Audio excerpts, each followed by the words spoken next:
menarik. Lalu YouTube channel ini juga sangat milenial dan konten-konten yang dikeluarkan oleh YouTube channel Agama Akal ini um, menganut atau mengembangkan pada isu-isu yang sedang berkembang pada di Indonesia. Nah, saya selaku host pada kali ini sangat sekali bisa bergabung pada webinar mengenai milenial bicara Papua, Otsus untuk rakyat. Nah, boleh ya Kak sedikit berbicara terkait kebijakan-kebijakan yang terkait dengan Papua ya Kak, boleh ya? Boleh. Nah, jadi menurut saya ingin sedikit berbicara mengenai kebijakan yang terkait di Papua. Yang pertama ini ada dana Otsus Papua. Nah, menurut Kemenkeu atau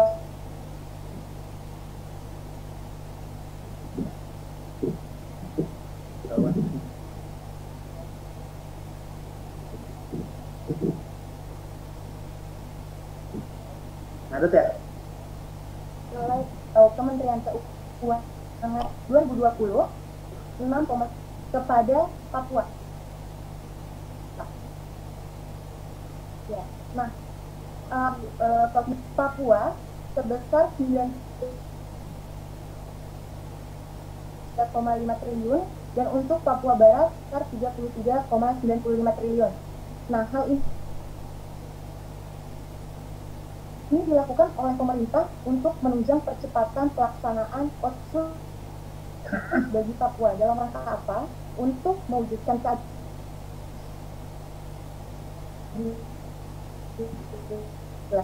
lalu untuk mewujudkan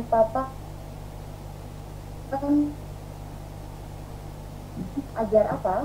Agar terjadi seperti Papua Barat ini yang ada di Indonesia. Nah, selain itu juga keberhasilan pemerintah yang sudah membuka daerah yang terisolasi sehingga terbukalah seluas 3.259 km untuk di Provinsi Papua dan 1.071 untuk di Provinsi Papua Barat.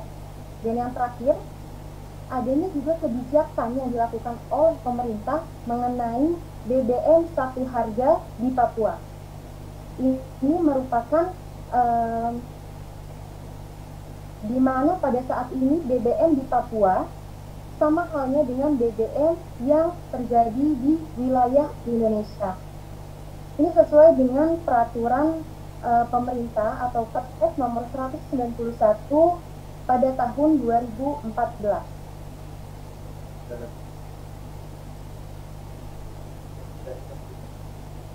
Nah, untuk lebih lanjut akan saya serahkan kepada Kak Hairi Wadi, kepada Kak Hairi, dipersilakan. Terima kasih teman-teman pemirsa Agama Akal TV. Assalamualaikum warahmatullahi wabarakatuh. Selamat malam, salam sejahtera, salam sejahtera untuk kita semua. Selamat datang teman-teman narasumber ya. Makasih juga Kiki host kita di malam hari ini. Tema kita malam hari ini adalah milenial bicara Papua. Secara spesifik nanti ada beberapa narasumber, mungkin 1-2 yang akan bercerita tentang otonomi khusus di Papua. Dan diskusi ini adalah serial ke-7 dari rangkaian kita. Dan hari ini mungkin eskalasi diskusi kita naik satu oktav, bahwa apa yang terjadi pada isu nasional belakangan tentang Papua yang dipertimbangkan oleh para aktivis Papua Merdeka itu kita bantah ya, dan kita counter dengan berbagai macam opini. Salah satunya adalah dengan menyelenggarakan kegiatan semacam ini. Misalnya tentang apa yang pemerintah ya negara berikan kepada Papua dalam ikhtiar untuk melakukan pembangunan berbasis Indonesia sentris. Jadi Diki juga menyinggung tentang BBM satu harga yang ada di Papua. Di diskusi minggu lalu kita mengambil tema elektrifikasi di tanah Papua. Jadi di, di periodisasi kepemimpinan Presiden Jokowi ini, pemerintah mengeluarkan kebijakan dan mengeksekusi kebijakan itu untuk melakukan penerangan di Papua. Nah, provokasi tentang isu Papua yang dikembangkan oleh sementara aktivis mereka ini memang ada pemantiknya. Beberapa minggu yang lalu kita sering berkisah bahwa salah satu pemantiknya adalah peristiwa rasisme yang terjadi di Amerika Serikat, di US, yang menimpa George Floyd, ya, seorang warga negara US berkulit hitam. Lalu kemudian hal ini dijadikan alasan bagi teman-teman yang pro Papua Merdeka untuk memantik kembali luka soal Papua. Dan ini kan bulan Agustus nih, bulan di mana peristiwa asrama di Surabaya terjadi di tahun lalu, maka kita berupaya lah melakukan perimbangan opini bahwa kita negara ini sudah melakukan banyak kebijakan afirmasi dan itu untuk Papua. Contohnya misalnya kalau kawan-kawan di pemirsa pernah daftar CPNS misalnya, itu pasti ada kuota untuk disabilitas, ada juga kuota khusus untuk Papua.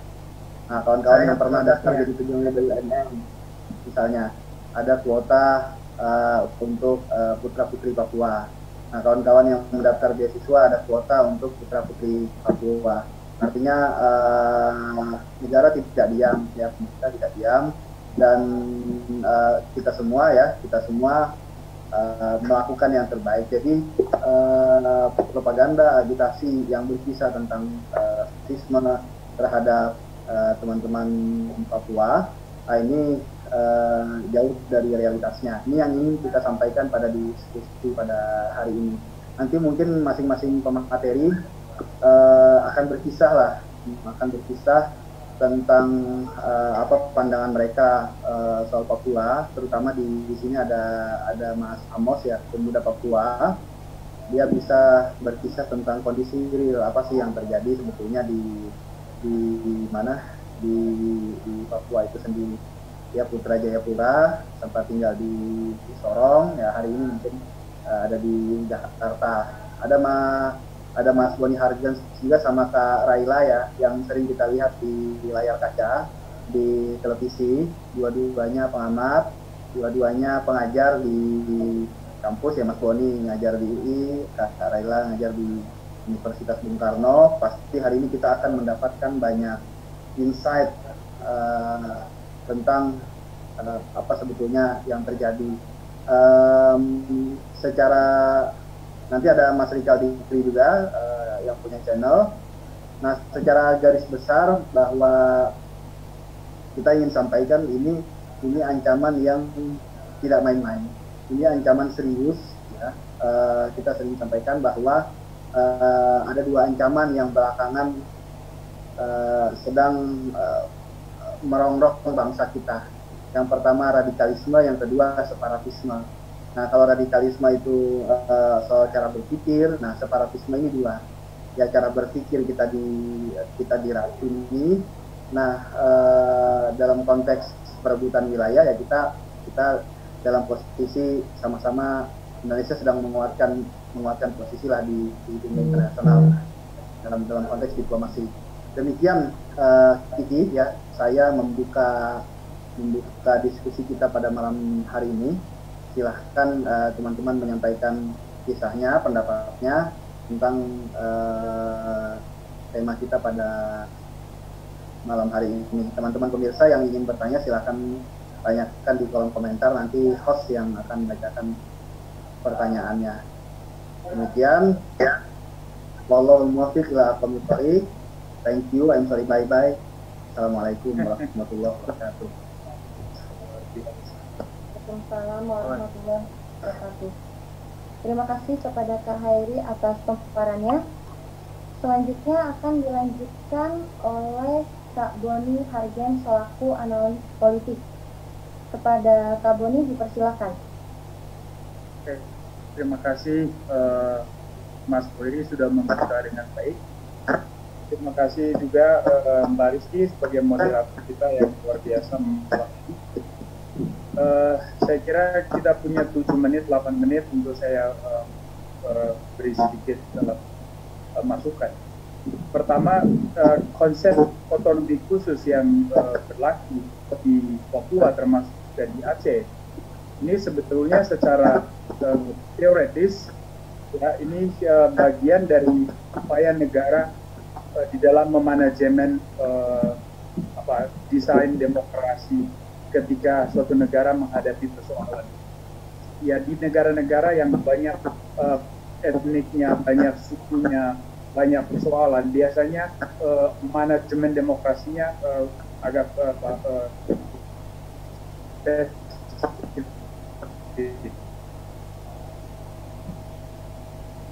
nah, ada yang menerapkan spesial otonomi khusus untuk daerah konflik atau untuk daerah yang punya government, ya ini satu tingkat di atas otonomi khusus. Lalu kemudian setelah self government itu biasanya ada yang namanya federal system, jadi federalisme.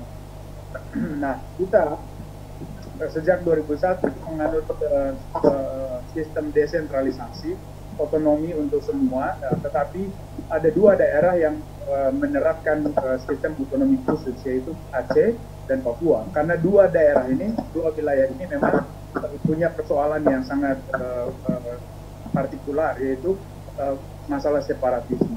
Ada GAM di Aceh, ada OPM di Papua.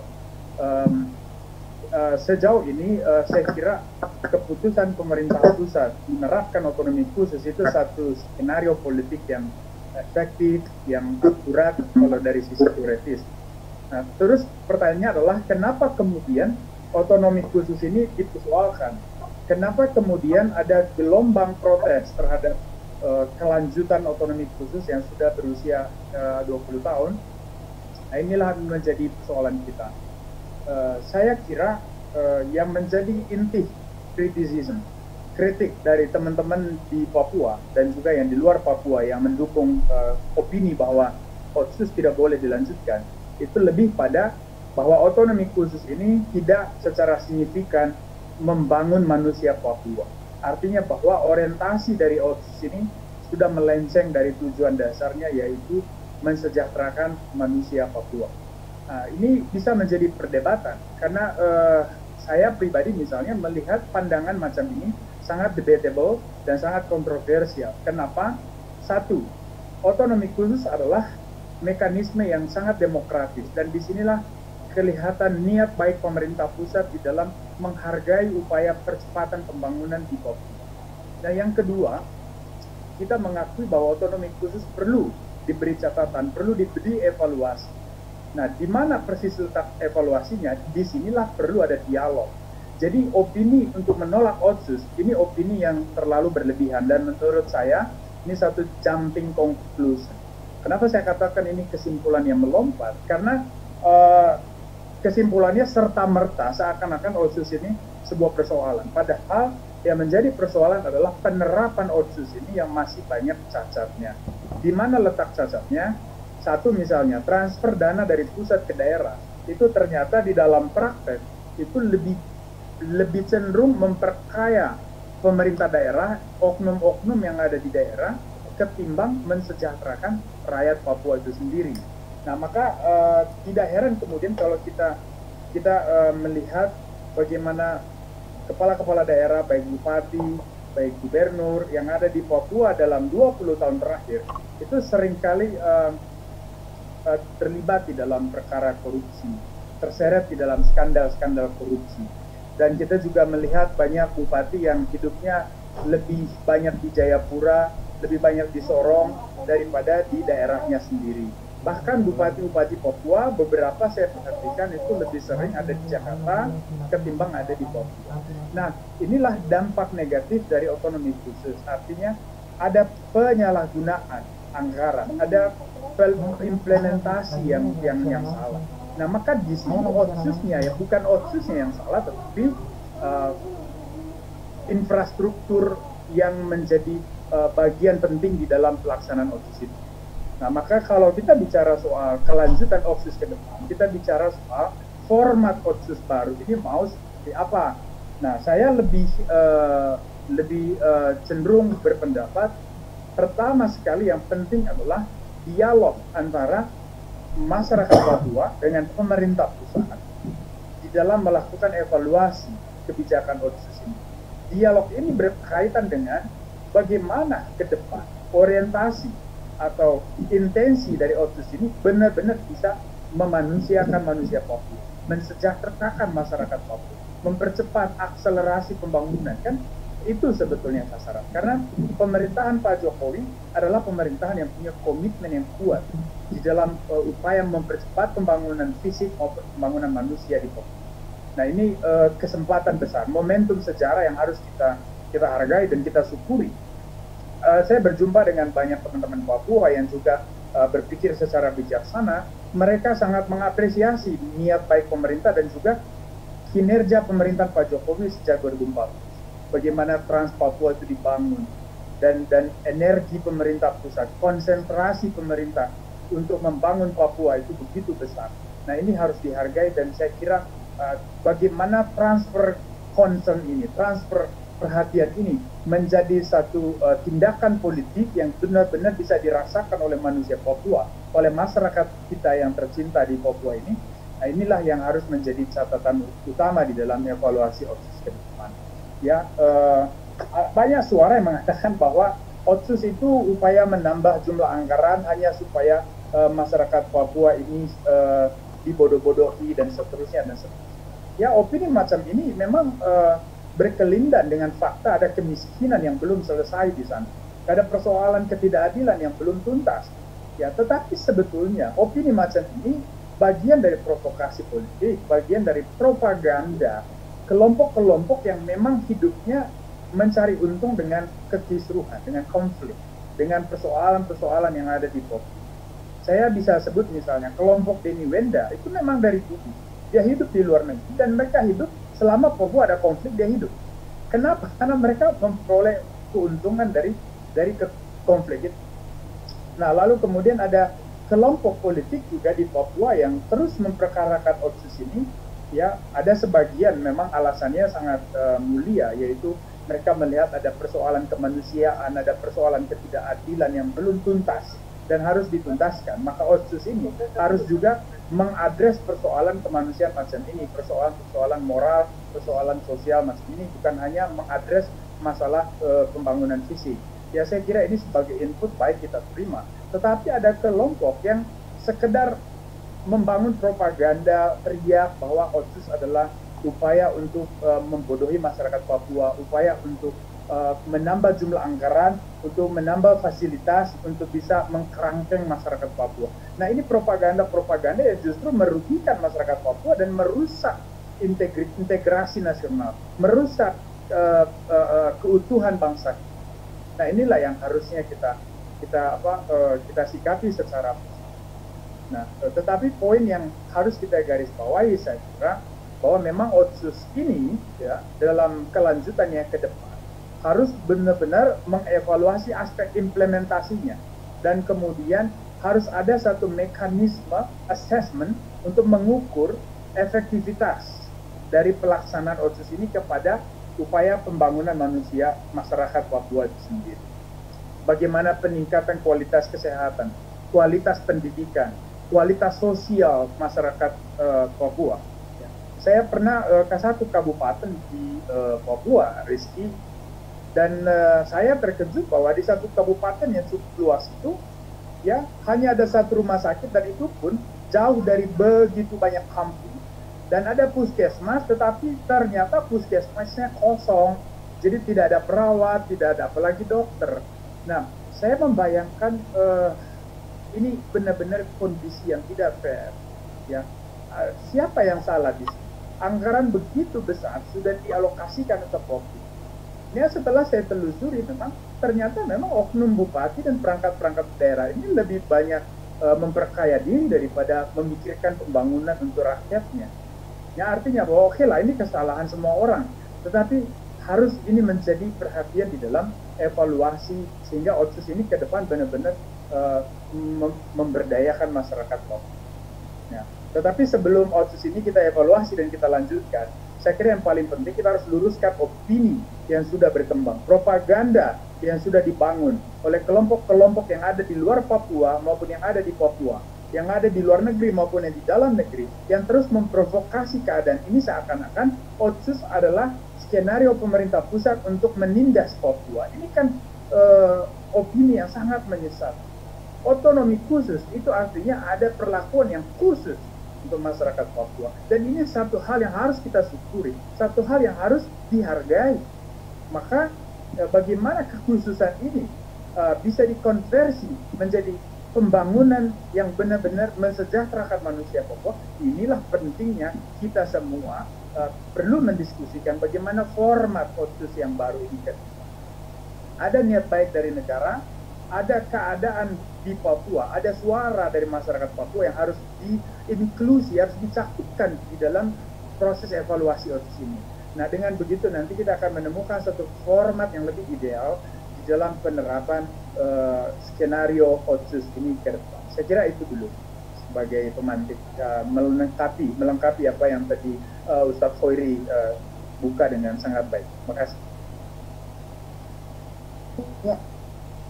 Terima kasih Kak Boni. Jadi intinya adalah Otsus ini bukanlah suatu permasalahan ya Kak, tapi penerapannya yang perlu dibenahi. Dan yang harus dibicarakan ini adalah formatnya atau pengimplementasiannya untuk selanjutnya itu seperti apa.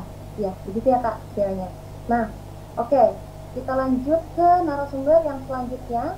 Ini ada Kak Raila Kusrorong yang selaku dosen Bung Karno.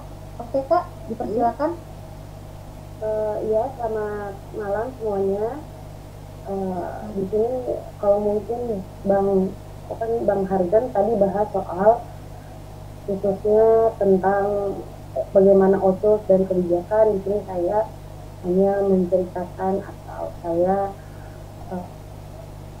sharing ilmu tentang bagaimana ancaman ideologis ini dan bagaimana dilihat dari sisi-sisi agama, dan harapan saya biar kita langsung diskusi bareng untuk menghidupkan pertanyaan dan menghidupkan diskusi.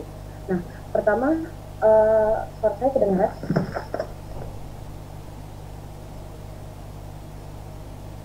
Cek.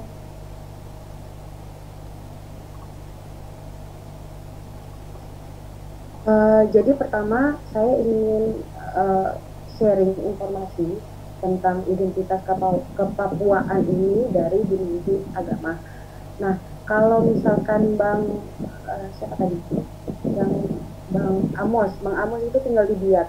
Kalau nggak salah di sana itu ada masyarakat adat Muslim. Itu masyarakat adat ini yang sesuai dengan Undang-Undang Nomor 21 tahun 2001 ya. Masyarakat adat yang beragama Muslim. Mungkin Bang Amos bisa konfirmasi apakah ada atau enggak, tapi setahu saya di sana ada Muslim yang dinamakan dengan Muslim Nuwar, tulisannya NU-War gitu. Nah, di sini Islam Papua yang saya maksud ini Islam masyarakat adat ya, itu biasanya dan sesuai dengan yang saya baca itu banyak di Biak dan Pakpak. Nah, contoh-contoh mungkin organisasi-organisasi yang ada di sana juga mungkin kalau Bang ini bisa konfirmasi, ada Al-Fatih, AFKN itu. Ini saya bacakan Al-Fatih, Ta'afah, Nusantara. Di sana juga banyak yayasan Yapis dan sebagainya. Tapi di sini yang akan saya bahas adalah ada beberapa catatan yang perlu kita diskusikan. Ini tulisan bagus juga ini dari dosen saya yang membahas bagaimana konstruksi identitas ini bertransformasi menjadi isu keamanan nasional. Teman-teman, mohon maaf, ini suara saya kedengaran kan? Jelas kok, jelas. Dari tadi juga jelas. Oke. Pertama catatan saya itu yang akan saya bahas itu adalah polarisasi agama. Nah, polarisasi agama ini bagaimana di sana atau bagaimana ada satu penelitian dari David Adam Stott itu tahun 2011. Penelitiannya yang berjudul itu Bold and Independent West Papua be a Failing State. Dia menjelaskan bahwa di sana Nasrani dan Muslim itu berbeda pandangan soal bagaimana kaum Nasrani dan kaum Muslim itu pro independen dan pro NKRI, istilahnya begitu. Jadi di situ Scott menjelaskan bahwa polarisasi agama itu berdampak pada identitas politik dan dukungan isu separatis. Dan di penelitian Scott itu dia menjelaskan bahwa banyak kaum Muslim itu lebih setuju dengan banyak kaum Muslim itu pro terhadap independen dan banyak kaum Nasrani yang justru setuju dengan pro independen. Maksudnya kaum Muslim itu pro NKRI dan kaum Nasrani itu pro independen. Di sini dikasih catatan ya, dan perlu dibuktikan juga lebih lanjut karena menurut Pamungkas, dia membantah tulisan Scott itu bahwa Pamungkas menjelaskan bahwa enggak kok, ini kepapuaan di Papua itu berdasarkan prinsip. Jadi tidak ada masalah-masalah agama yang membedakan bahwa pandangan mereka pro independen atau pro NKRI, tapi mereka lebih bersifat prinsip atau kekeluargaan atas dasar suku Melanesia, ya Bang Amos ya. Nah itu, dari situ ikatan ini ternyata berpengaruh dari cara pikir pro dan kontra, bagaimana mereka mau yang independen atau pro NKRI gitu. Nah di sini memang banyak penelitian pro kontra yang akan saya jelaskan.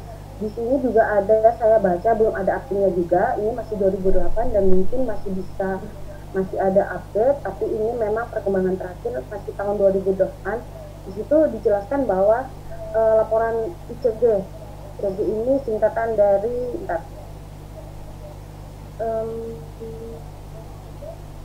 International Crisis Group. Jadi dia di situ menjelaskan bahwa banyak pendatang dari Muslim persepsi banyak pendatang dari Muslim berpersepsi bahwa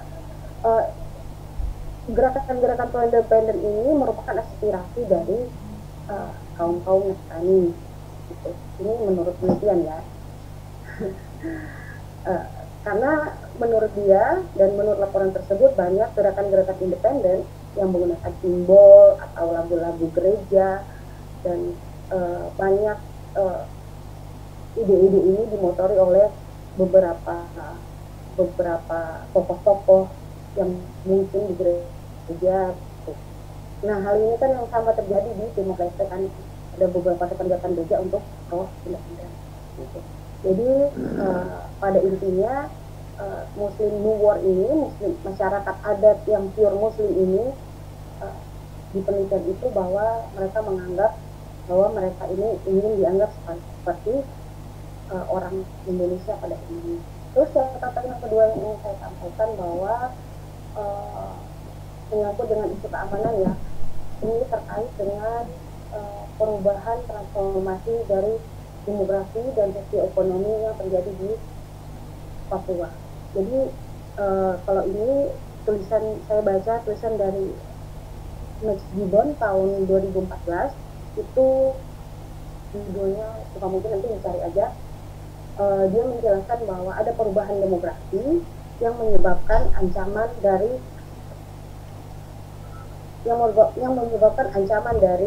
konflik komunal di Papua. Seperti itu. Terus mungkin catatan yang ketiga, saya singkat aja sih. Kemudian ada isu-isu agama yang menjadi jembatan antara isu komunal yang tadi dan isu separatis ya. Jadi untuk hal ini catatan ketiga adalah beberapa peneliti menyebutkan bahwa ada pentingnya peran tokoh agama dalam menjembatani isu-isu tersebut. Jadi ada isu-isu separatis, pro independen dan kelompok radikal, dan ini diharapkan bahwa tokoh-tokoh agama yang terus terlibat, contoh misalkan tokoh-tokoh agama NU dan tokoh-tokoh agama dari Kristen itu banyak orang yang berharap di sana mereka bisa menjembatani hal ini.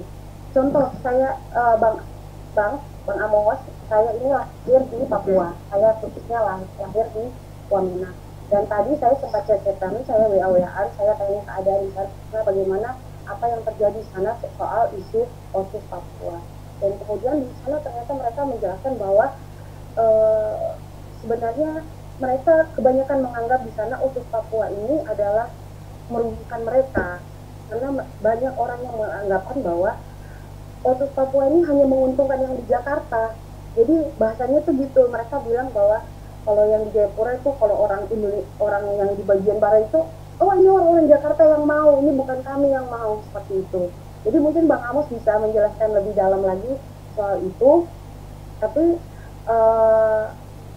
yang ingin saya sampaikan bahwa yang kaitannya dengan juga dimensi agama dan isu-isu keamanan, ini adalah merupakan isu non tradisional, isu tradisional yang harus memang negara turun tangan lebih cepat dengan mungkin sentuhan-sentuhan kekeluargaan, karena mungkin kan di Papua ini harus mendapatkan perlakuan yang lebih smooth, artinya bahwa semua harus diselesaikan dengan kekeluargaan, seperti itu. Terus hal lain yang ingin saya sampaikan bahwa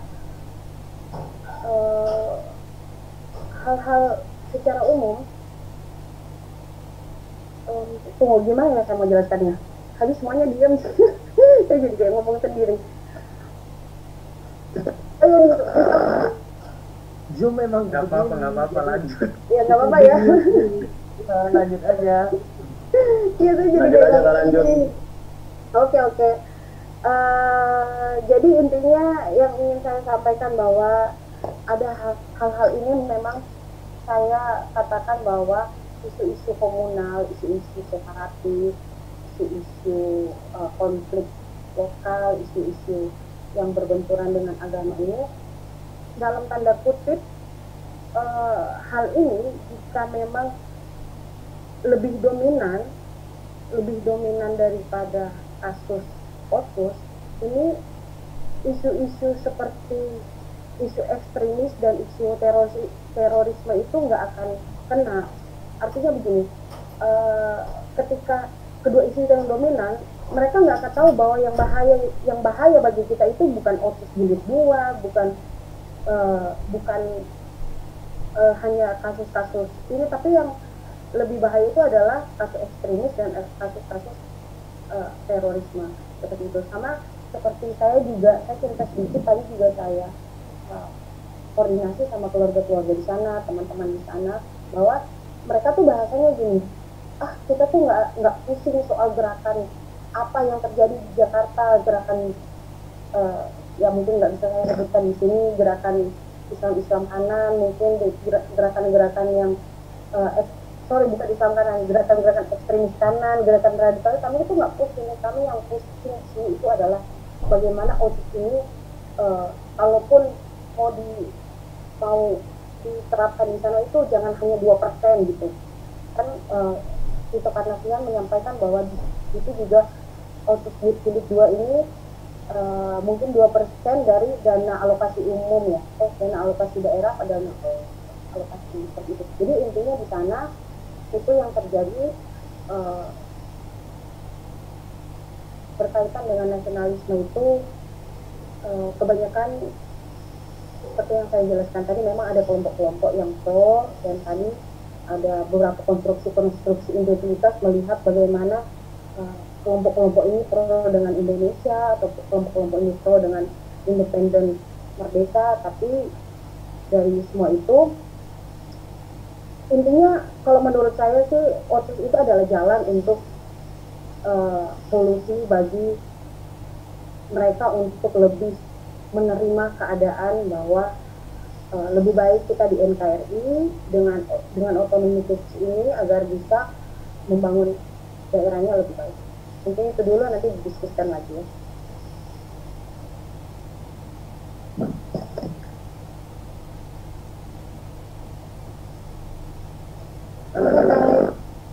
terima kasih atas pemaparannya. Jadi nggak jauh beda ya, kayak Kak Boni, yang pada intinya di Papua itu mereka, orang Papua menganggap bahwa Otsus ini sama sekali tidak menguntungkan mereka. Ini hanyalah akal-akalan pemerintah saja yang untuk menjatuhkan Papua itu sendiri. Padahal dengan adanya Otsus ini, otonomi khusus, harusnya masyarakat Papua merasa bangga karena daerahnya, provinsinya itu sangat diberikan kekhususan oleh pemerintah pusat. Nah, jadi mungkin untuk selanjutnya akan dilanjutkan oleh Kak Amos ya, Kak Rizal ya, Kak Amos ya selanjutnya. Ya, oke. Silakan Kak Amos siap. memaparkan materinya. Siap. Ini harus minta izin dulu sama Bang Boni nih, aduh. Izin dong. Jadi, halo. Siap. Saya sebelum saya mulai paparan ataupun juga kita saling sharing di sini, saya setuju 100% sama yang tadi Bang Boni ngomong dari awal sampai akhir. Tapi saya catat ada dua di situ. Yang pertama, Otsus ini cuma mekanisme, bukan tujuan akhir lah. Dalam artian bukan segala-galanya dan bukan ya istilahnya mau Otsus mau apapun bentuknya, yang penting di penyelenggaraan itu yang harus diperhatikan. Nah yang kedua itu komunikasi, dialog antara Jakarta, Papua itu harus dijaga.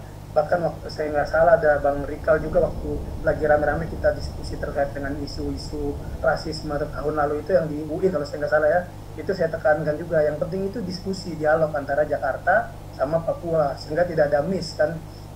Kalau saya lihat sih sejauh ini lembaga pemerintah yang memang benar-benar menjalankan apa itu dialog bahkan sampai bikin roadmap itu ada di LIPI. Itu LIPI mereka bikin roadmap berapa rekomendasi itu.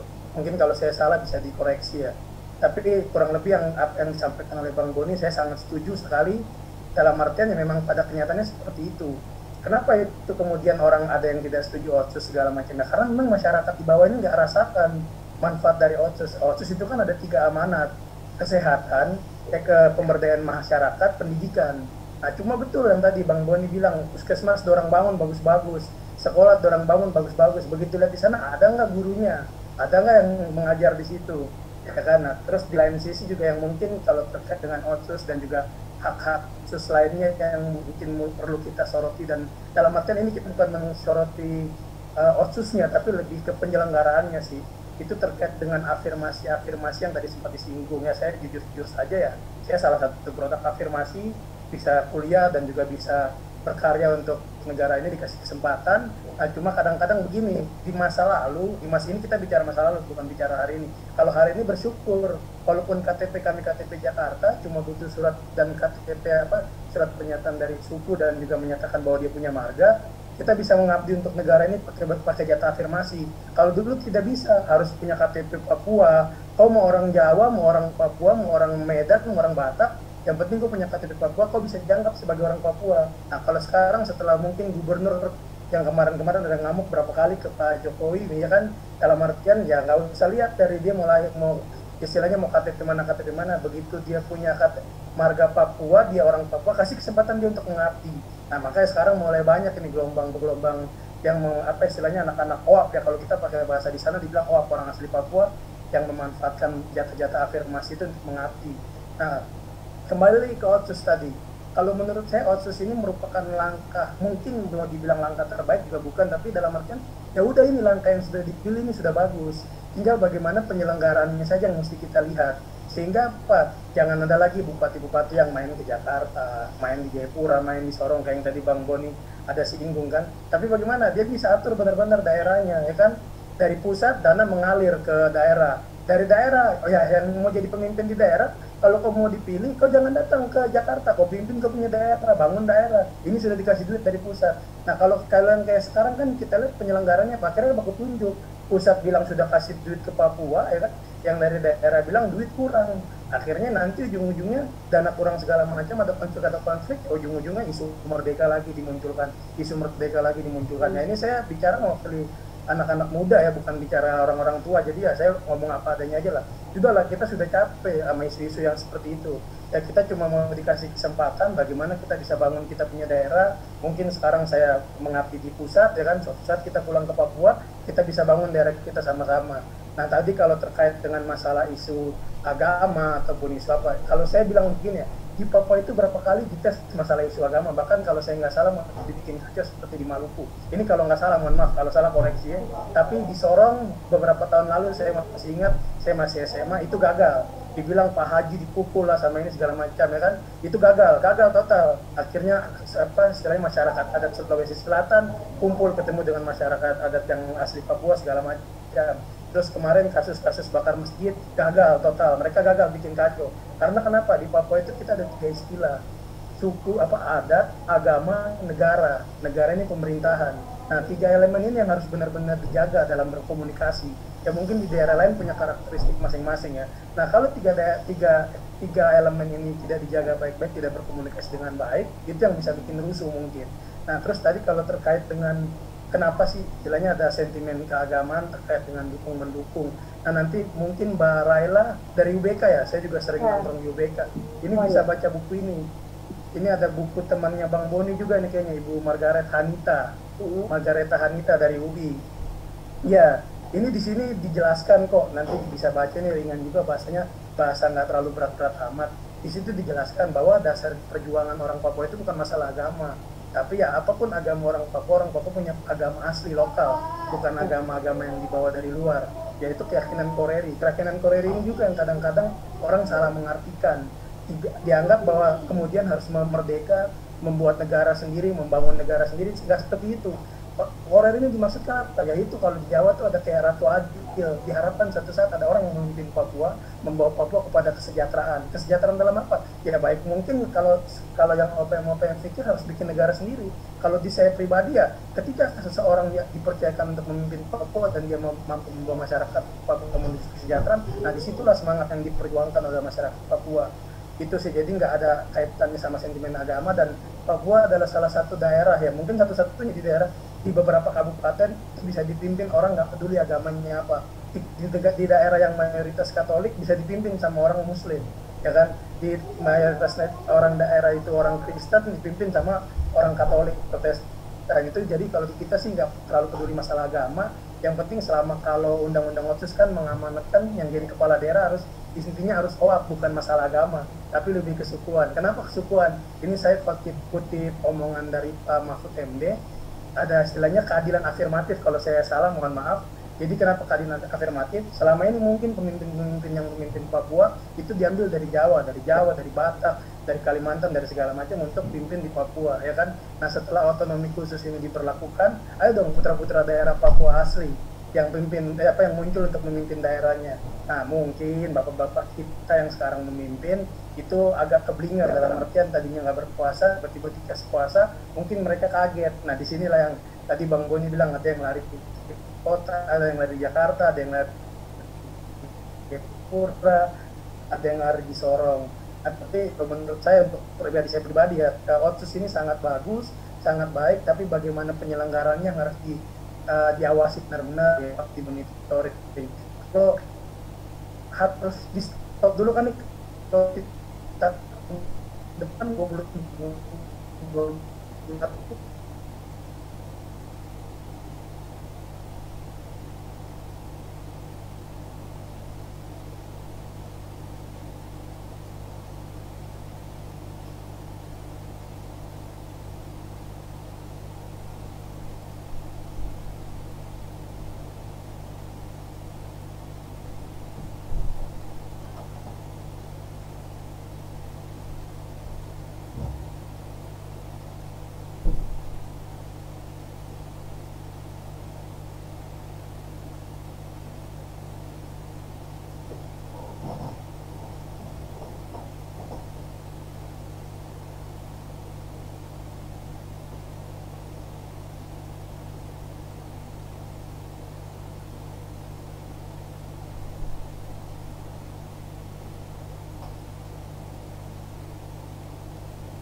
sebenarnya orang Papua itu nggak terlalu peduli.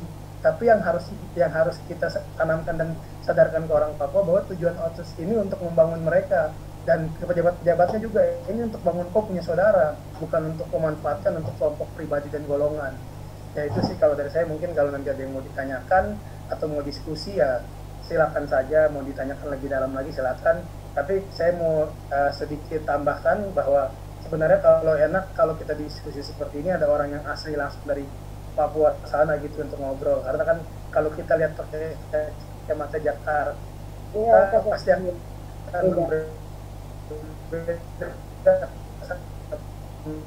mereka yang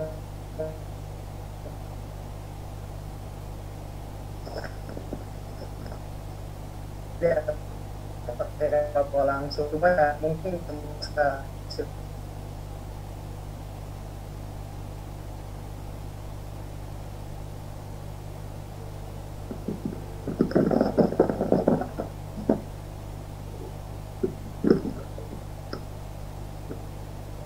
Oke, halo. Bang Amos sudah tuh. Iya, terima kasih. Terima kasih. Oke, Bang Amos. Siap. Cepetan, maaf ya. Enggak kok Bang, sangat bagus sekali pemaparannya. Ini selanjutnya gimana nih Kak? Diskusi aja atau ada sepatah kata yang ingin Rikal sampaikan selaku CEO YouTube channel Agama Akal TV ini? Dipersilakan. Oke, terima kasih Kiki sebagai moderator dan narasumber, ada Mas Boni, Kak Rela, dan Bang Amos. Kita sudah kenal semua, cuma yang belum pernah berjumpa saya dengan Kak Raila itu belum pernah jumpa, itu cuma di medsos aja. Kalau saya kenal Pak Jokowi, saya ingin meminta jubir presiden diganti oleh Bang Boni gitu loh, biar agak setuju iya gitu, biar ada pencerahan gitu bagi kita, biar jernih. Ya, biar jernih gitu loh Bang. Agak menarik soal OTSUS ini, bahwa ketika Papua sejak adanya OTSUS, otonomi khusus, dulu hanya ada 12 kabupaten di Papua, dan juga di Papua Barat itu dicampur ya, semuanya ada 12 kabupaten. Setelah ada OTSUS ini, saya kira ada pemekaran yang cukup cukup signifikan di Papua. Di Papua Barat itu ada 12 kabupaten, dan juga di Papua itu ada 40 kabupaten dan kota. Jadi perkembangannya cukup bagus ya ketika ada OTSUS ini. Ya memang kalau dari pemaparan ketiga narasumber itu, Mas Boni, Kak Raila, dan Kak Amos, itu bahwa yang perlu kita kritisi adalah mekanisme daripada OTSUS ini. Nah, kenapa? Karena OTSUS saya kira sudah baik, karena dari tahun ini ke 20 tahunnya, dari tahun 2001 kalau tidak salah, karena ini mau terakhir dan mau diperpanjang OTSUS ini ya. Ini saya kira OTSUS ini adalah ya cukup bagus, cuma kita perlu memperbaikinya. Mungkin nanti Bang Boni yang akan menyampaikan ini kepada Pak Presiden kayaknya. Nah, dan saya kira ini adalah sebuah sistem yang baik ya. Kalau di dalam tradisi kaum Nahdiyin itu ada sebuah adagium, al-muhafazatu 'alal qadim shalis wal akhdhu bil jadidil aslah. Menjaga tradisi atau menjaga sistem lama yang baik dan mengambil sistem baru yang lebih baik gitu. Menjaga sistem lama dalam arti di sini kita akan memperpanjang OTSUS, menjaga OTSUS, dan mengambil inovasi-inovasi yang lebih baik untuk kepentingan OTSUS di wilayah Papua. Karena di Indonesia ini kalau tidak salah ada yang mendapatkan OTSUS itu Aceh dan Papua ya, negara yang ujung sampai ujung gitu, ujung dari ujung ke ujung gitu. Ini perlu kita perhatikan. Mungkin saya kira dari ketiga narasumber ini sudah sudah memaparkan hal-hal yang baik. Dan itu tadi saya ingin menyikapi soal keadilan afirmatif yang disampaikan oleh Bang Amos tadi. Nah, di undang-undang asli, undang-undang 45 yang asli, yang sebelum diamandemen, itu bahwa kepemimpinan presiden itu harus warga asli Indonesia. Jadi bukan WNI tapi bangsa asli, bangsa Indonesia gitu. Baik itu Papua, Jawa, Sumatera. Jadi bukan WNI keturunan, bukan WNI keturunan Cina, keturunan Arab dan sebagainya. Ini juga bagian dari keadilan afirmatif gitu. Jadi kalau kita mengacu pada Undang-Undang 1945, misalkan ada presiden dari keturunan Arab, itu dilarang sebetulnya. Kalau yang asli yang sebelum diamandemen ya, karena sekarang sudah diamandemen. Dan juga di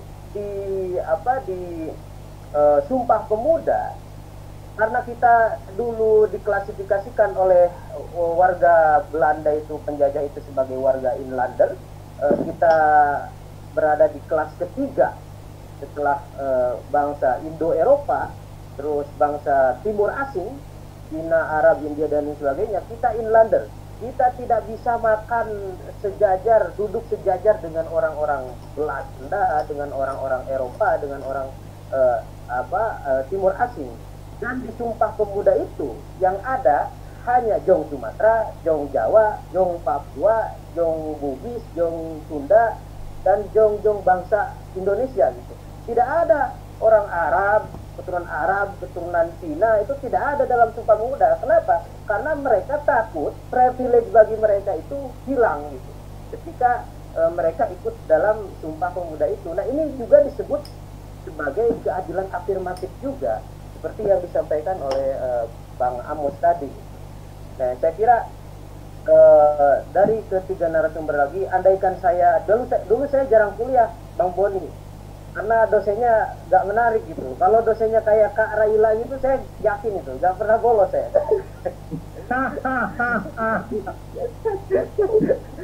Ini Gus Rikal ini pulang pencerahan di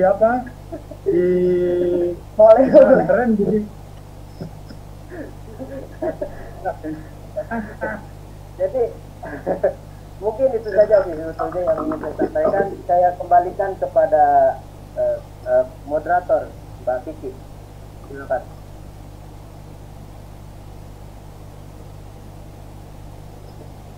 Ya, terima kasih banyak Kak Rika atas sepatah dua patah kata yang sangat panjang.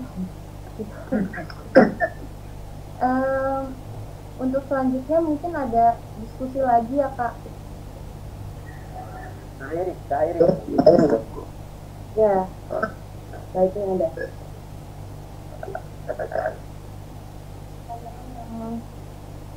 Ditanyakan ini gitu Kak.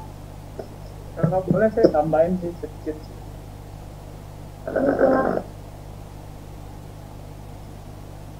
Siapa nih? Amos ya? Atau Bang Bon, Saya. belum? Ya. Ya Rizky. Halo. Jadi saya mau nambah sedikit tadi. Ini bagus sekali yang disampaikan oleh Gus Rikal itu poin besar. Keadilan afirmatif. Tadi kan itu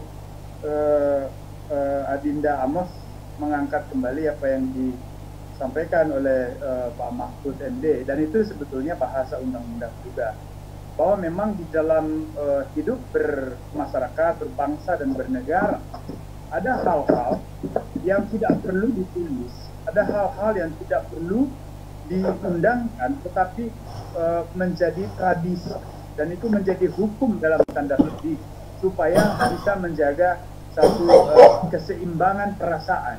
Nah, itu disebut keadilan afirmatif tadi. Ya, saya setuju misalnya dalam undang-undang yang lama, konstitusi kita yang sebelum amandemen, bahwa orang-orang yang bisa menjadi presiden itu adalah orang Indonesia asli itu. Karena memang dulu bangsa Arab, ya, termasuk juga yang Tionghoa, itu masuk warga kelas kedua dan mereka diberi privilege, diberi hak-hak istimewa yang tidak dimiliki oleh mereka sebagai masyarakat pribadi. Dan bayangkan kalau misalnya hari ini ya Presiden Indonesia itu adalah keturunan Arab misalnya, itu puncak Bogor aja, ini presiden masih orang Jawa asli, itu udah jadi kayak negara di Timur Tengah. Itu tukang salon namanya itu udah pakai bahasa Arab, panti pijat udah pakai bahasa Arab, hotel-hotel pakai bahasa Arab, semua pakai bahasa Arab. Di mana-mana orang Arab itu yang ada di puncak di Bogor. Nah ini udah jadi negara di dalam negara. Nah bayangkan kalau presidennya itu juga orang Arab. Saya nggak tahu lagi apa yang mau ditransfer. Kalau sekarang transfer manusia Arab, sebelumnya transfer paham Wahabi, transfer itu konsep Salafi dan segala macam. Ya mungkin ke depan juga akan membawa konsep negara, agama dan seterusnya. Dan inilah yang saya kira bagian dari apa pemahaman kita tentang keadilan afirmatif. Dan dalam konteks Papua ini juga menjadi sangat penting. Apa yang menjadi kerisauan dari bapak-bapak, ibu-ibu, sanak saudara kita di Papua itu adalah bagaimana proses pembangunan yang ada di Papua itu harus meletakkan manusia Papua sebagai sentrum dan sebagai subjek, sebagai pusat dan juga pelaku utama di dalam proses pembangunan. Kan ini yang mereka mau sebetulnya. Dan fakta yang terjadi selama ini memang yang harus menjadi catatan kita perlu dikoreksi. Ya mereka-mereka yang asli Papua yang ada di dalam kekuasaan pun berperilaku sebagai orang yang anti Papua melalui praktek korupsi, melalui kerakusan yang mereka pamerkan, melalui keputusan politik, keputusan hukum yang mereka buat. Ini semua tidak berpihak kepada masyarakat. Dan inilah yang harus dikoreksi. Jadi jangan semata-mata menyalahkan negara, jangan kita terhanyut oleh propaganda seakan-akan pemerintah pusat selalu yang salah. Dan kita harus lihat semua pihak ini bersalah di sini. Jadi kita harus mengakui dosa kita juga bahwa kita semua mungkin lupa dengan bagaimana mewujudkan keadilan afirmatif itu. Jadi orang Papua harus benar-benar menjadi sentrum dari proses pembangunan itu. Ya sehingga bagaimanapun nanti bentuk OSIS ini ya harus selalu meletakkan manusia Papua sebagai subjeknya.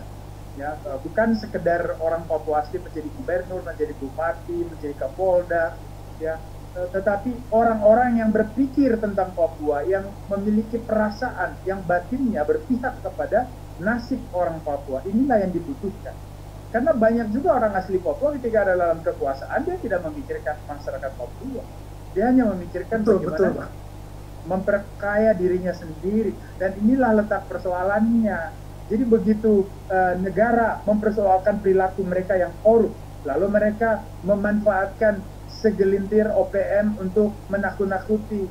Jadi BPK tidak bisa datang ke sana untuk periksa itu pemakaian anggaran oleh bupati, oleh gubernur karena diancam mau ditembak oleh OPM. Kan permainannya seperti itu. Yang dirugikan selalu masyarakat. Kenapa? Karena rakyat ini ya yang tidak mau ikut-ikutan dengan propaganda merdeka diancam. Kalau kamu nggak ikut nanti dibunuh. Nah, sementara kalau dia ikut-ikutan dengan agenda merdeka, dia juga akan berhadapan dengan negara. Jadi betul-betul rakyat Papua di sini menjadi korban dari segala sisi. Makanya kan saya salah satu yang mendukung penambahan jumlah kodim di Papua dalam beberapa waktu terakhir. Ini karena tujuannya menyelamatkan rakyat Papua, mereka yang justru dijadikan pion, dijadikan tameng oleh kelompok OPM. Ini rakyat Papua yang setiap hari hanya bisa bekerja cari makan.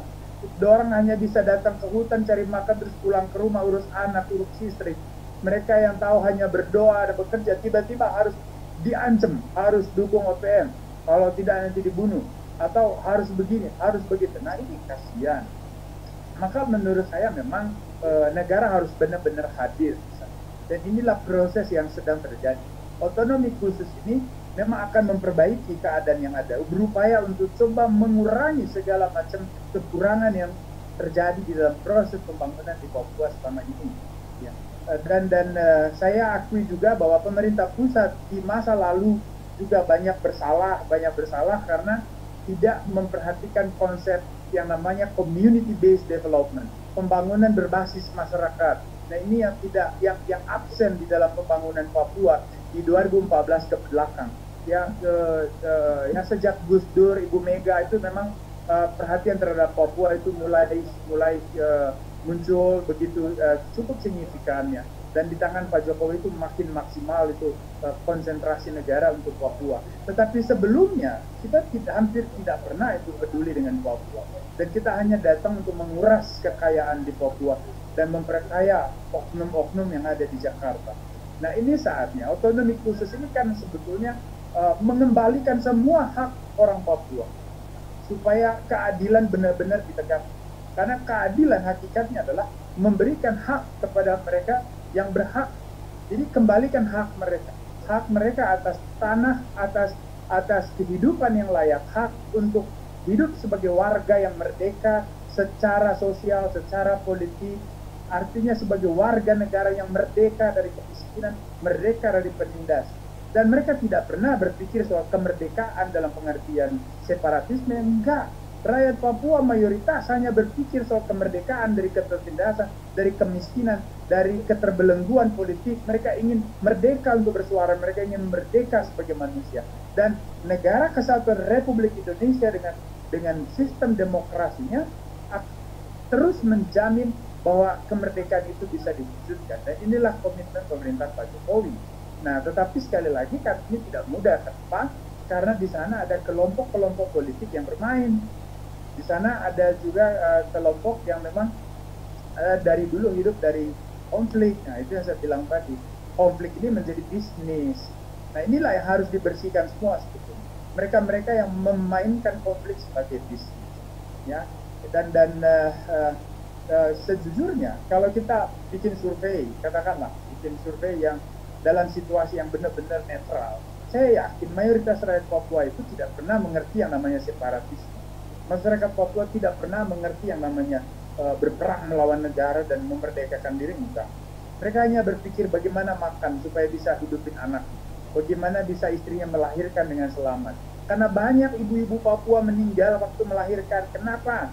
Kurang gizi, fasilitas rumah sakit, jauh dari rumah sakit, krisis obat, kurang dokter. Nah, inilah sebetulnya persoalan utama yang harus kita hadapi. Dan pemerintah pusat mau melalui mekanisme otonomi khusus ini, semua ini harus diatasikan. Ini komitmen pemerintah. Maka kemerdekaan Papua adalah kemerdekaan dari kondisi-kondisi macam ini. Dan ini yang mau dihadirkan oleh pemerintah Pak Jokowi, yaitu memerdekakan masyarakat Papua dari keadaan yang terbelenggu, dari kemiskinan, dari penindasan, termasuk penindasan oleh OPM, penindasan oleh sekelompok orang Papua yang ingin memerdekakan diri dari wilayah NKRI untuk kepentingan mereka, bukan untuk kepentingan Papua.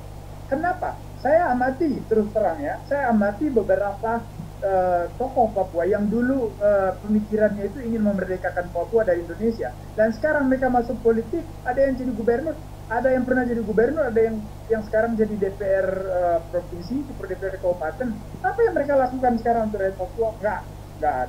Mereka hanya memperkaya diri. Lalu ketika mereka dulu teriak-teriak mau merdekakan Papua, apa motivasi? Jadi jelas sebetulnya gagasan separatisme itu gagasan segelintir elit Papua yang ingin cari untung, bukan solusi untuk menjawab persoalan-persoalan masyarakat Papua. Saya mengamati satu bupati ya, kebetulan saya menulis buku ini, bukunya ini akan terbit tahun ini. Ini buku judulnya Bosisme Lokal, dari Aceh sampai Papua. Jadi memahami permainan orang kuat lokal di Indonesia. Nah, ini saya sebut misalnya Pak Omaleng di Nika. Ini Pak Omaleng, ini salah satu bupati Papua yang sangat kaya, tetapi justru banyak orang miskin ada di kabupaten. Nah, kenapa bisa ada bupati yang begitu kaya di saat rakyatnya begitu menderita, begitu miskin? Nah, inilah sebetulnya keadaan. Apakah negara yang salah di situ? Apakah pemerintah pusat yang salah? Apakah tentara yang salah? Enggak. Siapa yang salah di situ? Kelakuan dari elit-elit lokal yang setiap hari bersentuhan dengan masyarakat. Mereka inilah juga biang teror. Maka menurut saya otonomi khusus ini jangan hanya membenahi konsepnya. Setuju bahwa paling utama adalah konsep otonomi khusus harus dievaluasi supaya ada titik temu antara kehendak masyarakat dan kehendak negara. Tetapi yang paling penting juga adalah koreksi terhadap infrastruktur kekuasaan lokal, koreksi terhadap perilaku gubernur, bupati, perilaku para camat, kepala desa, semua perangkat daerah yang ada di sana. Baik yang orang asli maupun yang orang dari luar Papua, yang ada di tanah Papua. Mereka semua ini sekian lama hanya menghisap keuntungan di Papua dan membuat negara selalu disudutkan. Sedikit-sedikit teriak soal Papua merdeka, separatis, ingin, padahal itu semua adalah isu-isu yang direkayasa untuk melanggengkan keuntungan dari para yang saya bilang begundal-begundal politik ini. Nah artinya memang kita membutuhkan, benar Amos tadi katakan, kita butuh suara-suara asli Papua. Kita mungkin ke depan perlu merancang secara bersama, ada dialog-dialog yang melibatkan orang-orang asli Papua yang benar-benar setiap hari dia hidup di Papua. Supaya kita bisa menangkap perasaan mereka. Tetapi inilah gambaran yang ada bahwa perasaan ketertindasan, perasaan ketidakadilan ini dirasakan oleh banyak orang Papua, dan pelakunya adalah mereka-mereka yang justru orang asli Papua dan juga orang dari luar Papua yang ada di dalam wilayah kekuasaan di tanah Papua. Mereka yang berkuasa di sektor ekonomi, mereka yang berkuasa di sektor politik, di sektor sosial. Jadi rakyat benar-benar dijadikan sebagai objek permainan. Ya. Saya pernah menangani satu konflik antar suku di satu kabupaten, perkara soal perpindahan ibu kota. Ya, bupati yang terpilih maunya ibu kota di sini, masa suku yang lain yang kandidatnya kalah maunya ibu kotanya di sana. Dan ini masyarakat diadu domba di situ, terjadi perang antar suku hanya untuk memuaskan hawa nafsu kekuasaan dari 1-2 orang yang ada di proses pilkada ini. Nah ini kan tidak fair. Sementara ketika mereka berkuasa, rakyat Papuanya hanya menonton. Uang-uang yang dikucurkan dari pusat, itu mereka korupsi untuk memperkaya diri mereka. Setiap minggu mereka ada di Jakarta, setiap minggu mereka datang ke spa, sauna, pergi karaoke. Sementara rakyatnya di sana kelaparan, masuk hutan. Kalau dapat itu makanan dari hutan. Kalau enggak, dia pergi ke sungai dekat Freeport. Itu kalau enggak ditangkap. Padahal dia cuma datang mengais di sungai di mana dia dibesarkan, dilahirkan, di tanah di mana dia berada. Dan mereka pun dianggap musuh di tanahnya sendiri. Nah ini perlakuan macam inilah yang ya mesti menjadi catatan, koreksi. Sehingga ke depan membangun Papua itu benar-benar melibatkan hati, melibatkan perasaan. Supaya tidak ada lagi kemarahan dari pihak salah satu atau dari manapun. Karena negara ada pada posisi yang sangat berpihak. Negara ingin memerdekakan Papua dari kemiskinan. Negara ingin mensejahterakan seluruh rakyat Papua. Karena tanpa Papua, Indonesia nggak ada. Kita harus ingat bahwa konsep nasionalisme Bung Karno itu bukan sekedar mengadopsi konsep nasionalisme Otto Bauer, Ernest Renon, dan semuanya. Bahwa kita adalah satu bangsa karena satu nasib sama-sama dijajah dan punya satu tujuan, yaitu menjadi sebuah bangsa yang gemah ripa lok jinawi.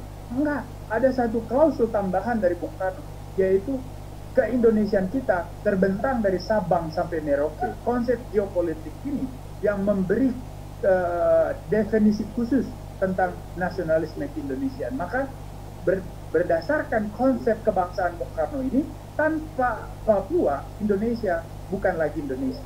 Maka menjaga Papua adalah menjaga Indonesia. Harga mati itu menjaga Papua, nggak bisa enggak. Nah, bahwa sekarang orang karena faktor teknologi, kemajuan teknologi, faktor pendidikan, banyak provokator muncul. Ada di luar negeri, ada di sini. Teknologi menyatukan mereka, provokasi, propaganda semakin canggih. Ya, inilah tantangan, inilah ancaman yang harus kita hadapi. Maka kita juga perlu memperkuat barisan untuk terus menyampaikan pesan-pesan positif, terus menyampaikan skenario-skenario affirmative action untuk bisa membangun Papua di dalam landscape negara kesatuan Republik Indonesia. Merah putih harus benar-benar merah dan putih di tanah Papua.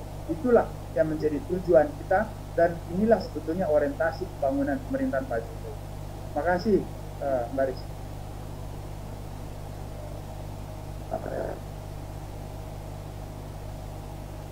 Ya, terima kasih banyak. Ya, maaf nih Ustaz, saya rada-rada marah kalau ngomong gini. Mantap, Babang itu mantap itu. Mantap. Sarannya Gus Rika ketawa, Gus Rika.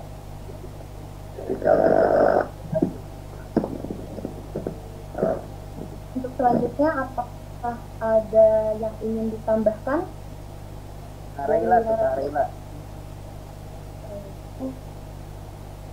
Belum. Belum. Amos tuh. Nanti Amos dulu.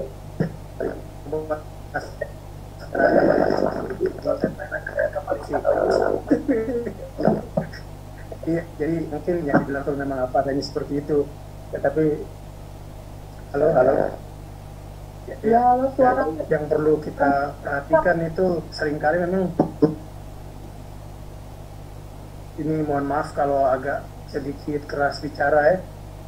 Jadi memang yang harus kita perhatikan yaitu tadi dalam artian BPK mau masuk, KPK mau masuk, bentuk dengan pemeriksaan mereka oknum-oknum itu bebas-bebas saja, itu pasti stabil kondisi politik di sana.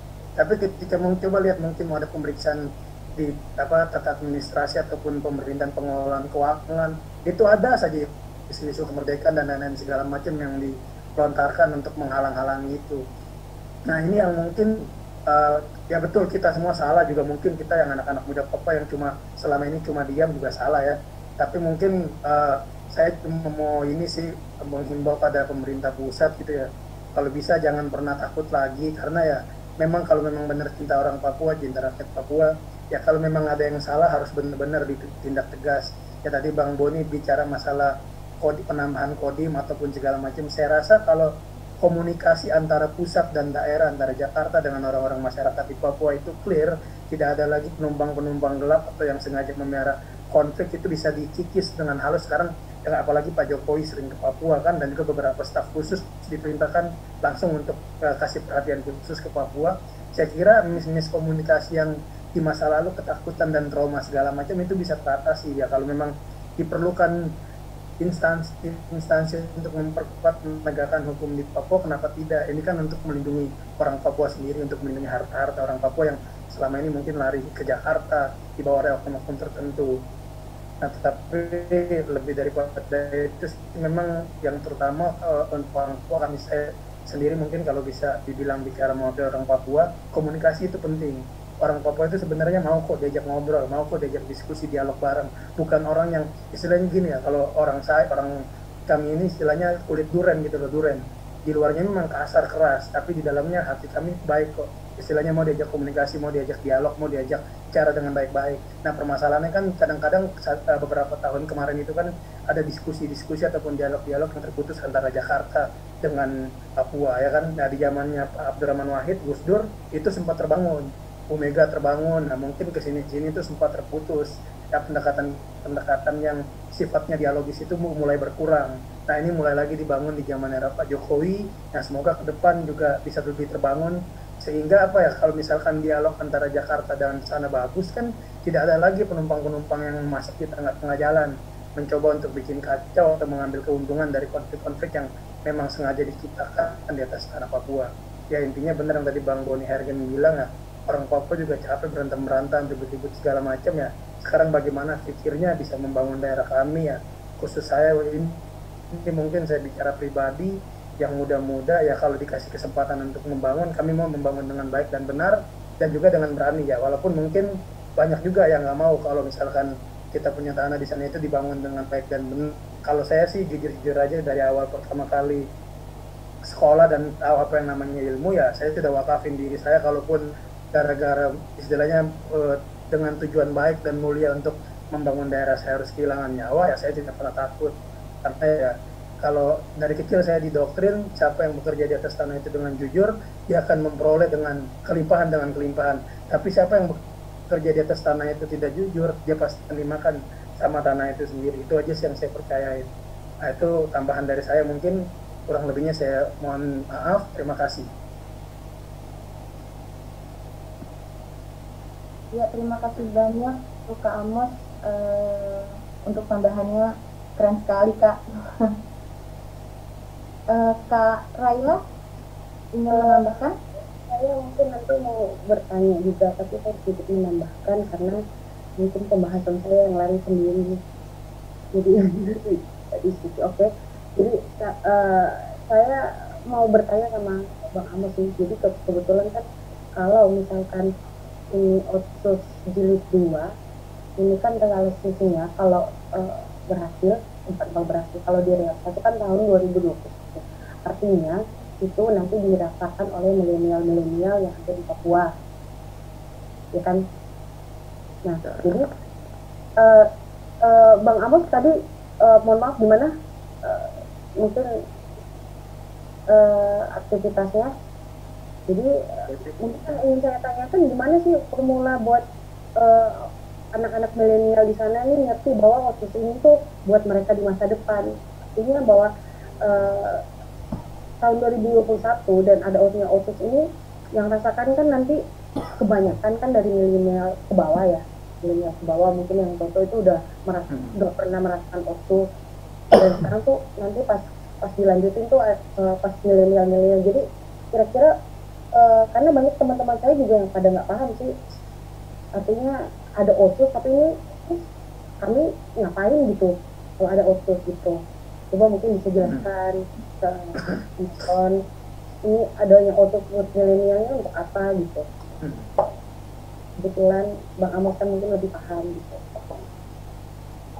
Oke, nggak lagi paham juga sih, cuma kebetulan tahu aja ya. Jadi gini, maksudnya kalau misalkan dibilang otsus untuk milenial, lah tadi kan saya bilang otsusnya ini nggak ada salahnya. Cuma kan penyelenggaraan ini yang harus memang benar-benar ya kita evaluasi, kita kendalikan lagi. Kalau saya sih mikirnya gini ya, kalau dari yang sudah 20 tahun ini berjalan, memang ada kekurangan, ada kelebihan, tapi saya melihatnya gini, kayaknya lebih banyak bukan kurang ya, tapi ada penyelewengan yang sebenarnya nggak perlu terjadi ya kan, terkait dengan untuk alokasi dana otsus yang fokus 3 itu kesehatan, pendidikan, pengembangan sumber daya manusia atau manusia SDM Papua itu sendiri ya kan. Nah, tapi kalau misalkan kita diperpanjang lagi nih habis 2021, kita masih menggunakan oknum-oknum yang mengelola dana itu masih menggunakan pola yang sama dengan dari tahun 2021 sampai hari ini, yaitu kan samjuhong kalau kata orang Jepang kan, sama juga bohong. Dalam artian kita menggunakan cara yang sama yang mungkin keliru, yang mungkin saya nggak bilang keliru tapi yang mungkin keliru untuk mengharapkan hasil yang lebih. Makanya tadi kan saya bilang sudah dilaksanakan selama 20 tahun ini, dievaluasi, dilihat mana yang kira-kira kurang, mana yang perlu perbaikan, dan mana yang perlu ya memang tidak usah ada lagi segala macam. Itu kan nanti bisa dilihat dari hasil evaluasi itu. Nah, selama ini kan berjalan begitu saja, tidak ada evaluasi, tidak ada pengendalian. Ya mungkin ada, cuma sayanya nggak tahu. Tapi kalau sepengetahuan saya, selama ini kenapa sampai masyarakat tidak bisa merasakan, ya karena itu seringkali ya dana-dana otsus ini hanya dinikmati oleh segelintir orang, oknum-oknum tertentu saja, tidak dinikmatin semua. Nah, setelah istilahnya apa ya, bukan dihentikan, tapi setelah evaluasi, setelah dikendalikan segala macam, dilihat mana yang kurang, itu kan bisa dimaksimalkan sehingga hasilnya nanti ya bisa dirasakan milenial itu. Kalau untuk sekarang mungkin apa ya, kalau dibilang merasakan, ada segelintir orang yang mungkin merasakan, tapi kalau kita bisa ajak ngobrol anak yang di sana, ya bener kenapa mereka nggak tahu dan mereka nggak ngerasain, ya karena mungkin uangnya nggak sampai ke mereka. Dalam artian bukan uang ya, program ataupun sasaran-sasaran yang dijadikan digelontorkan dengan dasar hukum otsus itu nggak nyampe ke mereka, sehingga ya mereka nggak bisa ngerasain apa yang istilahnya yang harusnya mereka lakukan dari keunggulan-keunggulan ataupun keuntungan-keuntungan otsus itu. Nah, itulah yang mesti kita evaluasi lagi, mesti kita lihat lagi. Jadi otsusnya ini nggak salah, tadi kan saya bilang otsus ini upaya yang paling baik lah gitulah, daripada yang mungkin kalau mau dibilang buruk pun upaya buruk daripada yang terburuk-buruk lainnya gitu ya. Dalam artian, nah tapi pada saat penyelenggaraannya itulah yang perlu diawasi lagi, dievaluasi lagi, dan dilihat lagi 20 tahun terakhir ini apa saja sih yang sudah dicapai dari otsus ini, dan mana yang perlu dievaluasi, mana yang nggak maksimal, mana yang istilahnya diselewengkan dan lain segala macam. Dari situ kan nanti kita ketahui. Nah, untuk mengetahui itu ya tadi kembali lagi, pokoknya ya saya selalu menekankan kepada dialog, ngobrol bareng, diskusi Jakarta sama sana Jakarta, gitu aja sih. Nah, tapi kalau untuk hasil yang dirasakan, ya saya belum jadi gubernur. Kalau saya jadi gubernur beda ceritanya deh. Bener, saya bisa berani sumpah. Kalau saya bohong, iris nih leher beneran. Jadi saya juga saya punya istilahnya dari zaman saya kuliah, ada konsep, ada gagasan. Tapi untuk mengutarakan apa yang ada di dalam otak saya dan pikiran saya rasa belum waktunya, dan ya kalau terlalu dini nanti kita disingkirin buru-buru kan repot juga. Tapi memang Tapi itu. Nah, tapi kalau misalkan dirasakan atau milenial, kembali lagi tadi, dirasakan oleh kelompok milenial atau tidak, ya kita lihat pelaksanaannya ini harus benar-benar dievaluasi, benar-benar dilihat lagi. Ya kalau cuma melakukan hal yang sama dengan mengharapkan hasil yang beda kan nggak mungkin juga. Jadi dari 20 tahun ini perlu dilihat lagi, perlu dievaluasi lagi biar bisa dirasakan. Kayak gitu sih. Kan dirasakan atau tidaknya oleh masyarakat itu tergantung dari penyelenggaraannya. Ya mungkin ada masyarakat yang bisa merasakan, mereka yang dekat dengan lingkaran kekuasaan, sementara masyarakat yang lingkarannya agak jauh ini nggak bisa merasakan. Nah itu kan perlu evaluasi. Kayak gitu sih. Kalau menurut saya ya, ini harusnya 2021 itu udah nggak evaluasi lagi, karena 20 tahun itu udah cukup lama loh kalau menurut saya. Jadi kalau 2021 ini harusnya itu udah berjalan meneruskan, bukan evaluasi lagi kalau menurut saya tapi kan gini,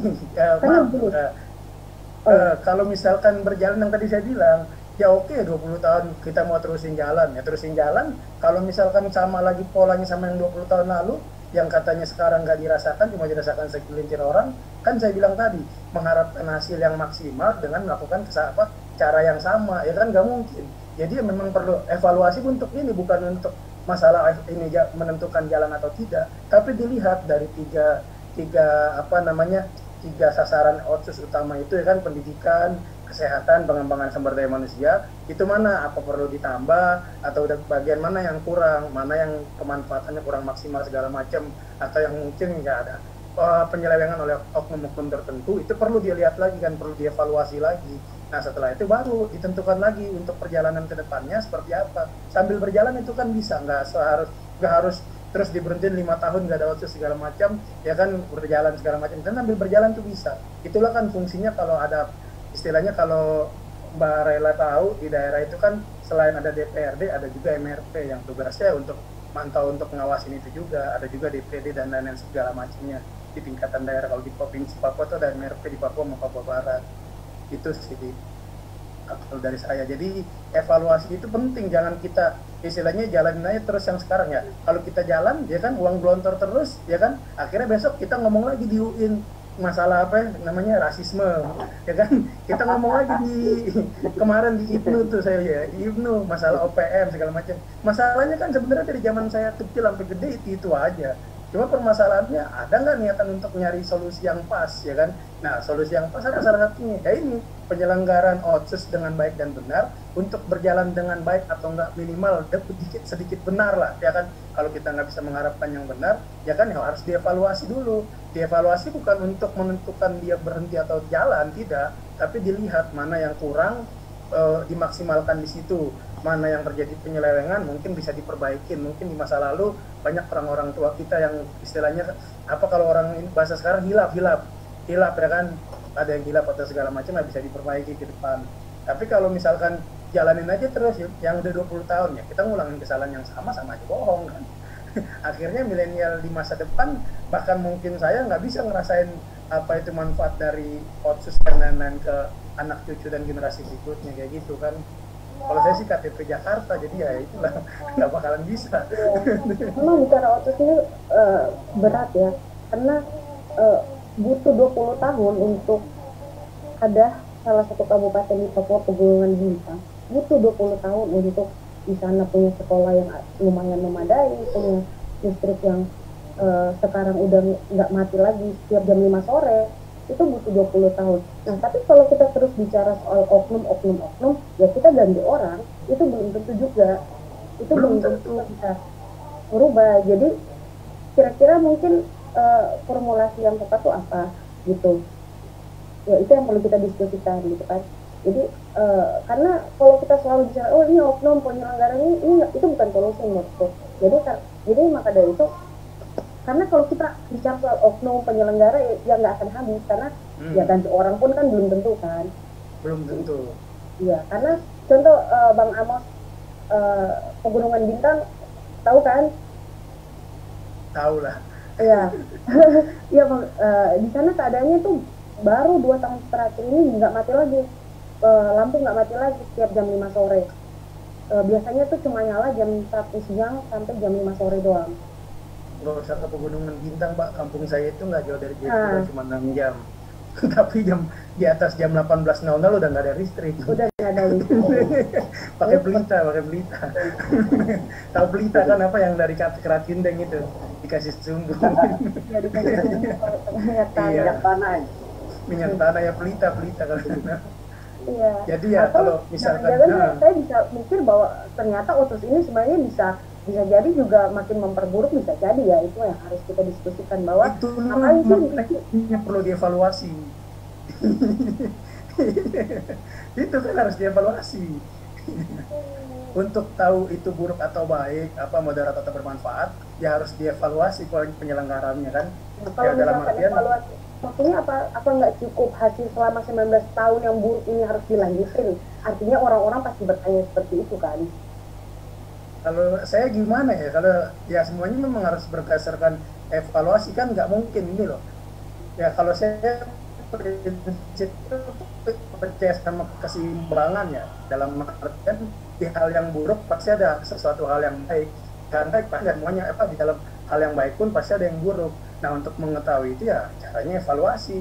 Nah kalau dikatakan masalah listrik, sekolah dan lain-lain, saya kira itu memang permasalahan yang ada di Papua juga. Cuma daerah di seluruh Indonesia juga mungkin nggak usah jauh-jauh lah. Kalau kita ke daerah Banten sana masih banyak juga sih yang listrik belum terakhiri. Cuma kan permasalahannya bukan di situ, tapi gimana ya, kalau saya lebih evaluasi dan perlu pemanfaatan secara maksimal. Dalam artian apa? Yaitu untuk mengetahui dimanfaatkan secara maksimal dan otsus ini atau tidak, kan harus dilihat dari evaluasinya, mana yang kurang, ya kan, mana yang memang ada penyelewengan, dan mana juga ya kalau memang dibilang memang betul kita nggak bisa menjamin sistem itu pakai.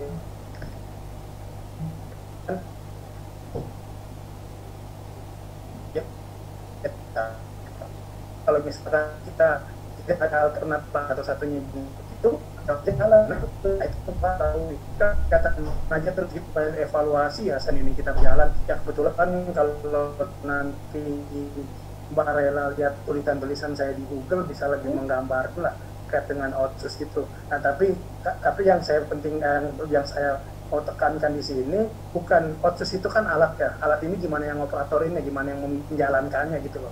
Nah, ketika alat ini sudah aratan dan sudah layak untuk diasah kembali, ya kan, nah di sini langsung fungsi evaluasi, dilihat mana yang mau diperbaikin, mana yang mau dijalankan. Nah, sekarang kalau misalkan ditiadakan juga sama sekali, solusinya apa untuk membangun Papua gitu loh. Dalam artian ya gini ya, selama ini mungkin ya kita bicara lagi ngomong masa lalu ya.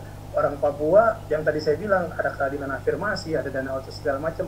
Ini kan kalau kita balik ke masa lalu kan kita ini kayak tidak diperhatikan ya. Saya kalau diperhatikan, kalau sekolah di Papua bagus segala macam, nggak mungkin lah orang tua saya bawa kami andai kata berempat untuk datang kuliah di Jakarta, sekolah di Jakarta, kayak gitu kan jadi patokannya. Nah tapi ketika masa lalu ini ingin coba dibayar oleh pemerintah di pusat dengan memberikan perhatian lebih kepada Papua dengan cara memberikan otsus, ya inilah salah satu cara. Nah kalau memang Mbak Rila ada cara lain atau mekanisme lain, kan bisa dibikin tulisan atau dibikin semacam usulan untuk disampaikan kepada Presiden. Cara apa loh selain itu, selain daripada otsus ini, ya kan? Nah kalau saya dulu mikir, karena saya anak HI, mohon maaf, saya pernah mikir cara ekstrim. Politik tetap Jakarta yang pegang, tapi ekonomi kasih kami. Nah saya pernah ke Hong Kong, itu model-modelnya kayak Hong Kong. Nah tapi kan waktu saya mengutarakan, saya HI Mustopo 2012, mengutarakan itu ke salah satu dosen pembimbing saya untuk diangkat sebagai tulisan, dia bilang jangan, nanti kamu dituduhnya yang aneh-aneh. Oh ya udah, akhirnya saya diam. Sebenarnya kan mekanisme seperti itu kan pilihan. Bagaimana caranya untuk intinya tujuannya mulia, kalau menurut saya mulia ya tujuannya, karena saya di lembaga ideologi, tujuannya itu sila kelima, keadilan sosial bagi seluruh rakyat Indonesia. Untuk mencapai keadilan ini kan dilihat daerah-daerah yang kurang dikasih perhatian lebih ya. Kan tadi saya bilang terkait dengan keadilan afirmasi ya kan, ya mungkin daerah lain bilangnya nggak adil, masa cuma Papua sama Aceh yang dapat ya kan. Nah tapi dilihat keadilan afirmasinya bagaimana. Nah, mereka butuh pemberdayaan khusus, butuh didongkrak khusus gitu. Nah terkait dengan pelaksanaannya mungkin ada kekurangan atau kehilafan atau ke penyelewengan dan segala macam, itu kan butuh evaluasi. untuk kedepannya jadi lebih baik. Nah, tapi kalau misalkan dihapuskan, apa mekanisme lain untuk melakukan pembangunan? Oke, 20 tahun Otsus gagal. Apa sumbangsi apa yang bisa dipakai untuk membangun masyarakat Papua? Kalau saya sih nggak pernah berpikir macam-macam atau intrik dan lain segala macam. Ini cuma satu, masyarakat Papua itu bisa sejahtera, itu aja intinya. Ya bagaimana cara mensejahterakannya, ya walaupun mungkin sekarang banyak yang oknum-oknum yang memanfaatkan dan segala macam, setidaknya ini udah ada dulu. Persoalan itu baik atau buruk kita evaluasi. Ya oke, kita mengganti orang belum tentu mengganti sistem dan lain segala macam. Cuma kan ya saya selalu percaya pasti setiap zaman itu selalu ada orang baik yang akan dipakai untuk memimpin satu daerah untuk mengalami kemajuan. Itu aja sih. Jadi ya kalau memang Mbak Rila bilang dihapuskan atau kan udah kelihatan 20 tahun Otsus itu nggak efektif. Iya, nggak, maksudnya misalkan kan ya dihapuskan atau apapun itu intinya, ataupun jalan, kalau jalan pun harus dilihat. Ya jangan cuma jalan-jalan, nanti yang ada yang tadi saya bilang, nanti kita ke UI nuntangan kasus masalah apa plastis ke IPNU kita ngomong masalah OPM. Saya bilang ini dari saya kecil sampai saya besar masalahnya ini mulu, orang Papua nggak kreatif ya bikin masalah. Saya sempat pikir gitu. Nah jadi yang saya mau sih ya jangan sampai kita ngomong-ngomong hal itu, bahkan di UIN dan beberapa tempat waktu kasus rasis itu mencuat, ya jangan sampai lah kita ngomong-ngomong masalah ini lagi, tahun depan kita ngomong masalah yang sama, tahun depan masalah yang sama. Kalau bisa ya di generasi kita yang oke lah, generasi bapak-bapak kita yang atas ini udah selesai, tapi dibangun di generasi milenial kita ya mungkin untuk yang anak-anak Papua saya siap menjembatani bagaimanapun Jakarta, karena ya niat saya nggak ada niat lain, ya bagaimana bisa ada stabil, kita bisa bekerja dengan baik, ya kita bisa diberikan kesempatan untuk membangun daerah kita bersama-sama mengabdi lah dengan cara masing-masing di jalan yang masing-masing. Ya kalau saya sih lebih mikirnya begitu. Tapi kalau ditanya Amos punya gagasan lain selain Otsus, bikin kayak Hong Kong, selesai kan?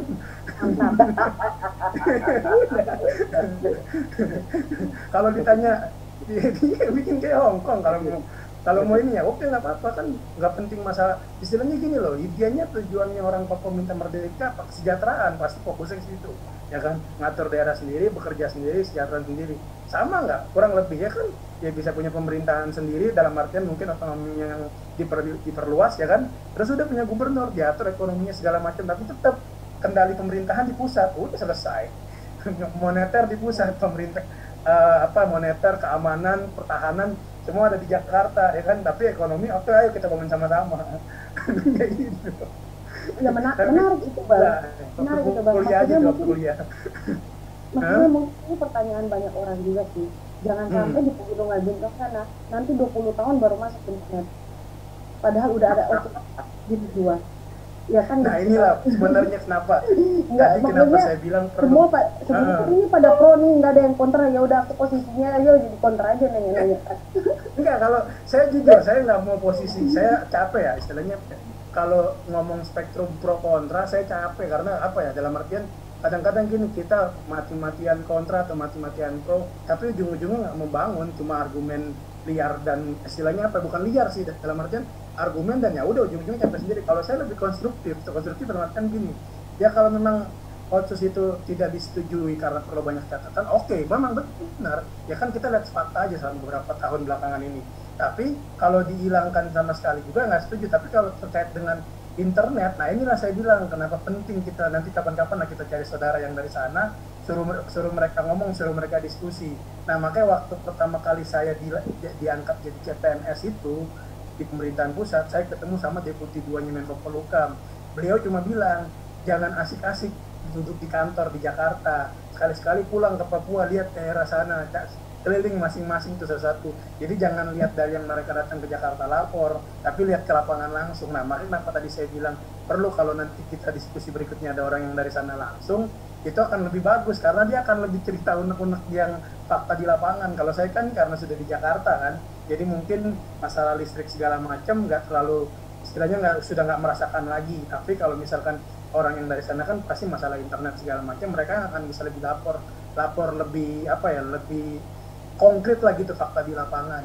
Nah cuma kalau untuk masalah listrik dan lain-lain, itu saya kira daerah di Papua juga sama, daerah di Kalimantan, daerah di Jawa, memang ada beberapa daerah yang memang listriknya berjam-jaman, internetnya sulit, tapi di lain sisi juga ada daerah seperti Sorong, Jayapura, yang memang sudah agak lebih maju gitu, dalam artian ya udah nggak ada pembatasan listrik dan lain segala macem. Nah cuma memang lebih asik kalau ada orang dari sana langsung, Bang Rika, Bang Khairil. Iya. Kemarin Tapi kalau kemarin ya kemarin Ah. kita kemarin diskusi dengan Bupati Merauke. oh mantap ya. Ya, katanya di sana listrik sudah bagus, sudah stabil dan juga internet juga sudah bagus. Itu paling Siap. ujung Papua ini. Iya, Merauke bagian selatan berarti di selatan. Itu kalau tenggelam sama kapal tembus-tembus Australia itu. Iya, bagian selatan. Jadi ya itu sih kalau kita kan karena tadi ngomongnya masalah otsus, ya itu kalau pendapat pribadi saya bukan masalah saya pro atau kontra otsus, tapi ya lebih apa ya? Lebih ini aja sih dilihat aja lebih banyak manfaatnya, ya kan apa yang bisa Ya, diambil ya diambil, yang kurang dimaksimalkan. Nah, tapi kalau misalkan mau dihapus ya solusi lainnya apa kan kita anak milenial sekarang kan nggak ngomong asal ngomong kan, tapi harus ada solusi. Kalau nggak ada solusi kita tinggalin kan. Kalau Kayak nggak gitu ada sih kalau solusi, kalau nggak ada solusi kayak Rocky Gerung. itulah. Iya. Ya, pokoknya sekarang berjihad bagaimana Pancasila bisa dipraktekkan lah. Karena kalau dulu saya cuma bisa ngomong kritik ya kan, kalau sekarang kan kita di dalam harus benar-benar mempraktekkan. Punya kuasa. Iya. Jadi ya itu harus solusi konkret, harus di ya. Tapi kalau misalkan mau untuk ngomong lebih dalam lagi atau lebih jauh lagi terkait otsus, bisa lah nanti kapan-kapan kita bikin buku juga boleh. Kalau saya ada sih di laptop banyak ya. Nah, tapi semoga nggak diundang isu-isu ini lagi ya, rasisme dan lain-lain lagi ya. Semoga selesai sudah. Jangan ada lagi lah. Amin, amin, amin. Ya, mungkin dari saya itu sih. Kalau kurang puas, marilah, mohon maaf karena saya bukan pemuas. Terima kasih. Sudah puas. Ya, kita semua kayaknya sangat puas ya dari paparan yang udah dijelas sama Kak Amos yang benar-benar bisa terserap oleh kita gitu. Nah, jadi kita juga semakin mengetahui tentang otsus Papua ini gitu. Nah, masih ada yang ingin disampaikan atau masih ada yang ingin diceritakan dari narasumber-narasumber kita ini?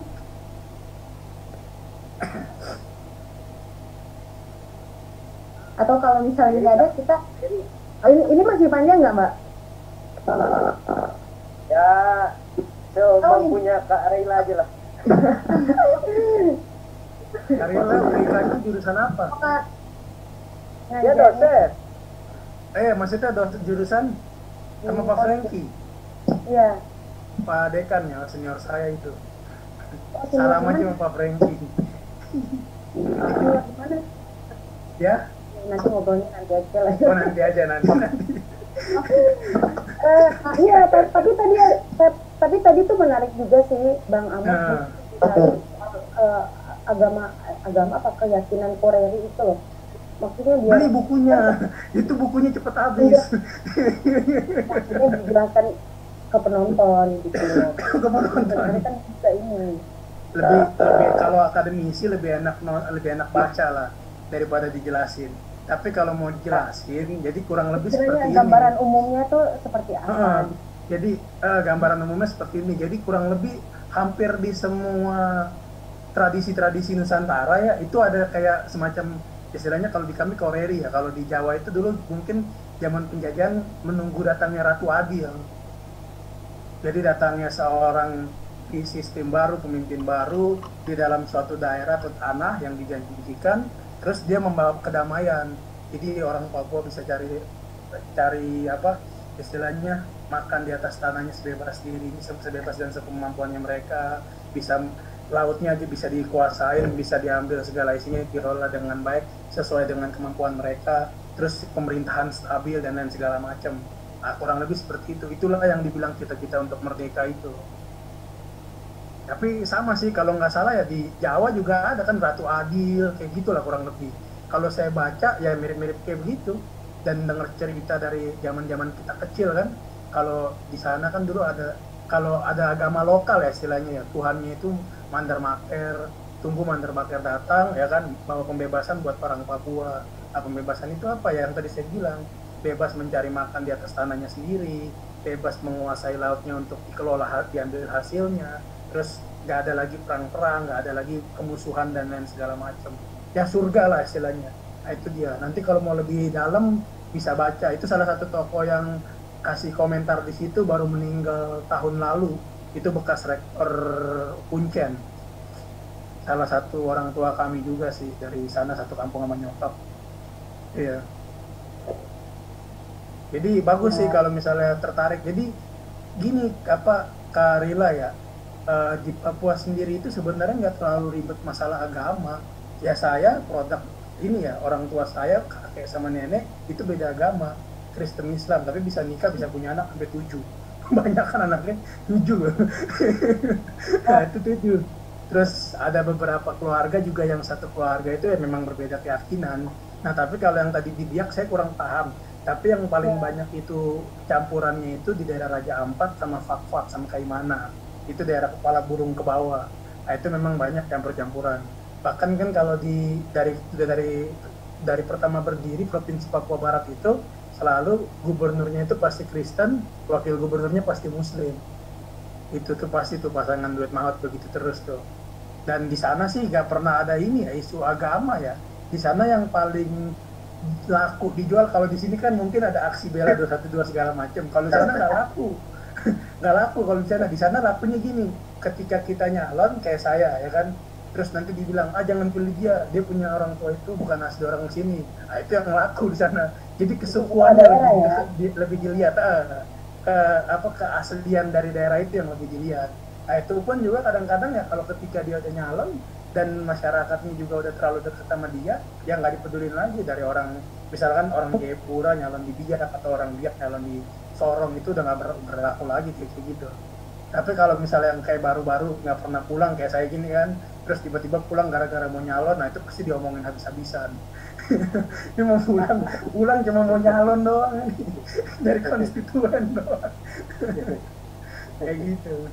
Tapi kalau masalah konflik dia nggak dipilih gara-gara agama segala, bahkan yang tadi saya sempat singgung itu, berapa kali itu dari waktu almarhum mama saya masih hidup pun pernah kayak mau diadu domba gitu kan di daerah Sorong. Sorong itu kota yang paling heterogen lah di Papua, karena dari berbagai suku bangsa, Jakartanya Papua gitu lah, dari berbagai suku bangsa ada di situ semua. Nah itu pernah mau diadu domba masalah agama, dibilang Pak Haji dipukul sama anak-anak komplek ada di situ anak pemuda gereja. Begitu udah pada muterin mau ribut, akhirnya ada ketua-ketua adatnya kan turun sama tokoh agama menengahi, ya akhirnya nggak jadi, selesai.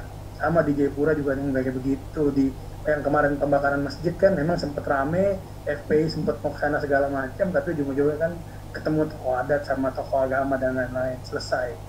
Ya itu sih penyelesaian dengan 3 elemen itu, pemerintah, negara, adat, agama, udah selesai. Ya semoga sih ke depan nggak ada yang kayak gitu-gitu sih, walaupun memang banyak yang pengen ribut-ribut juga di sana, memelihara konflik. Itu sih. Baik, sudah hampir 2 jam. Siap. 2 jam ya. Nggak Iya. terasa ya. Saya kalau ngomong daerah saya sendiri, saya nggak ada capek-capeknya. Kayaknya ada potensi nyalon gubernur ini. Gubernur DKI. Oh iya dong, jangan jago kandang ya kan, Indonesia kan. Jangan jago kandang. Iya dong, harus dong. Oh Kita iya. kita batasi aja ya kayaknya ya. Kita Mungkin buat duitnya mungkin. Siti masing-masing ini kasih closing statement masa 1 menit Mungkin ya. ini. Silakan. Sedikit ya, mungkin closing statementnya. Nah, jadi dalam hal ini pemerintah pusat itu memang sudah benar memberikan otonomi khusus kepada Papua, ya kan? Dengan alasan itu ya untuk memerdekakan Papua, ya. Yang sudah kita ketahui juga banyak keberhasilan yang sudah dilakukan oleh pemerintah pusat untuk memerdekakan Papua, yaitu dengan cara mewujudkan keadilan yang sudah saya sampaikan di awal tadi, dan juga untuk pemerataan sosial, infrastruktur, dan lainnya, sehingga terjadi pemerataan antara provinsi Papua, provinsi Papua Barat dengan provinsi lainnya yang ada di Indonesia. Nah, jadi meskipun banyak ya oknum-oknum yang menganggap sebaliknya, ya mungkin